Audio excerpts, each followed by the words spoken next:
Welcome to the Get Fit Guys, quick and dirty tips to slim down and shape up. My name is Ben Greenfield, and I'm the Get Fit Guy.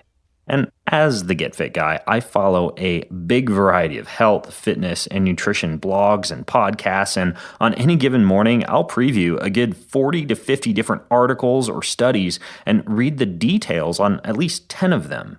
Well, one of the authors who I follow is Alex Hutchinson, who's over at runnersworld.com at the Sweat Science column over there. Alex and I have actually never met, but I like his level-headed approach to fitness and our mutual background in the realm of endurance performance. So when I saw that Alex had written an article entitled Advice to a Young Athlete, which I'll link to in the show notes over at quickanddirtytips.com. Just find the show notes for this episode number 233. I gave that article, Advice to a Young Athlete, a thorough read. In the article, Alex delves into supplements, recovery, nutrition, mental training, and race prep for a young elite cyclist who had written to him asking for performance advice. And while you may not be young or elite or a cyclist, there are still some very helpful gems in the article. So in this two-part episode, I'll give you my thoughts and commentary on a few such tips. Let's start with supplements. When it comes to supplements, Alex highlights the proven performance-enhancing effects of caffeine, the lactic acid buffering and muscle burn-reducing effects of baking soda and beta-alanine, and the endurance-enhancing effects of beet juice. Now, I completely agree with Alex about the effects of each of these, but with a few caveats. For example, when it comes to caffeine, many athletes who are overtrained tend to use coffee and energy drinks to mask fatigue and often dig themselves into an adrenal fatigue, injury, or illness hole that can be very difficult to climb out of. So I recommend that when using caffeine for its performance-enhancing effects, you use the minimum recommended dosage, which is close to about 3 milligrams per kilogram of body weight. I'll let you do the math. Now, even 3 milligrams per kilogram can be a hefty dose of caffeine, so this wouldn't be prudent to use before your daily workout, and only in times when you need significant performance-enhancing effects, like a high-priority race such as a marathon or a triathlon. Now, I also recommend deloading from caffeine every few weeks to ensure you don't build up a tolerance to caffeine, and so that you don't build up so many receptors called adenosine receptors for caffeine to bind to that you wind up doing things like disrupting your sleep or just needing more and more caffeine to get the same effect. This can be accomplished by doing as I do and switching every 4 weeks from caffeinated coffee to a good, tasty, decaffeinated version. I use an organic Swiss water processed decaf, and you switch to decaf for just about 1 week before switching back to caffeinated coffee. That's all it takes. Now, one of the most proven performance-enhancing supplements on the face of the planet is creatine, and I personally use, for a variety of reasons from mental to performance-enhancing benefits, 5 grams of creatine every day. Creatine was left out of Alex's article, but in fairness, his article was targeted to an endurance athlete who will probably benefit less from creatine compared to a strength or power athlete. Nonetheless, creatine has been shown to have performance-enhancing effects for endurance and also a cognitive boosting effect.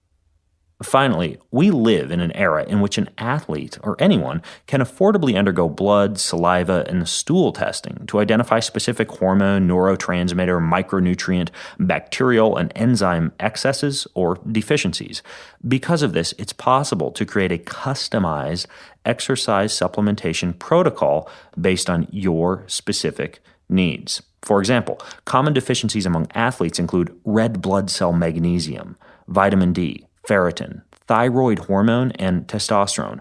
Once deficiencies like this are identified, supplementation, along with lifestyle, exercise, and diet modifications, can be used to fill in the gaps versus, say, a shotgun approach of using a supplement just because a competitor or someone else on your team or in your gym is using it. Now, of course, speaking of filling in the gaps, here's what I think is the most important thing to consider regarding supplements.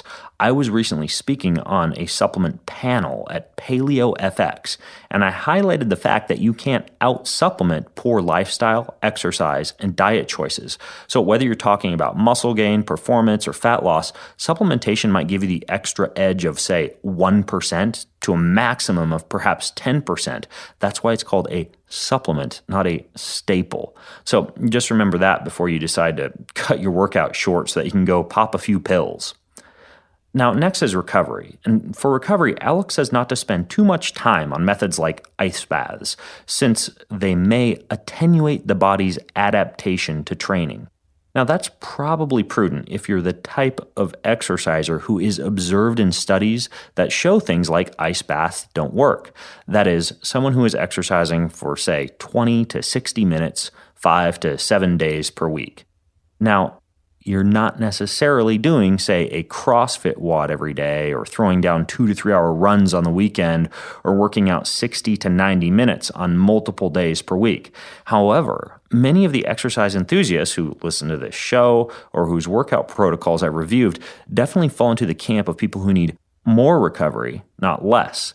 They're also probably building up such a high amount of free radical and oxidation damage to the body from exercise that they need higher doses of recovery than what might be recommended for the average lab rat in an exercise study. Anyways, all that being said, Alex highlights the potential recovery-enhancing benefits of ice baths, compression socks, massage, and sleep. I agree, but I'd throw in a few others that I've also found to be practically effective. One is hot-cold contrast.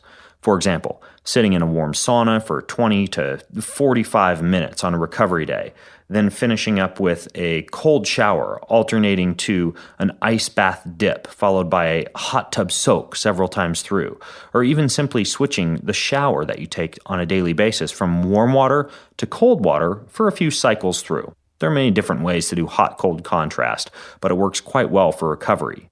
Next, electrostimulation. Using an electrostimulation unit to drive blood flow and to contract muscles when you're unable to move, like a long airplane or a car ride, or when a joint is injured, can be helpful. My elbow is actually beat up right now from a Spartan race that I did yesterday, and literally, as I am recording this episode, I have an electrostimulation unit on my arm. They're pretty affordable now, and they don't necessarily require you to visit a physical therapist's office and shell out a copay every time you want access to recovery technology. Now, next is inversion.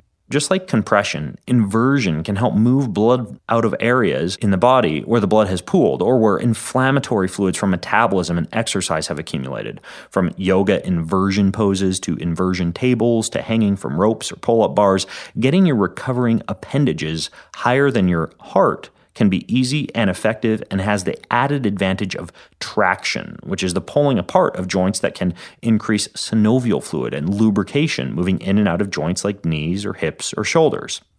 Well, that recovery list is by no means exhaustive, but includes just a few of my favorites. You can read more about my thoughts on recovery tools in a link that I'll put in the show notes to this episode over at quickanddirtytips.com. Just head for episode number 233 of the Get Fit Guy show. Now, I could, of course, go on with more, but that's all the time that I have for today. So stay tuned for part 2, in which you'll get my thoughts on nutrition, mental training, and race or big workout prep. But in the meantime, if you have more questions about the fitness advice that gets you the most bang for your buck, then leave your thoughts over at facebook.com/getfitguy. And until next time, I'm Ben Greenfield, the Get Fit Guy, asking you, what are you waiting for? Go get fit.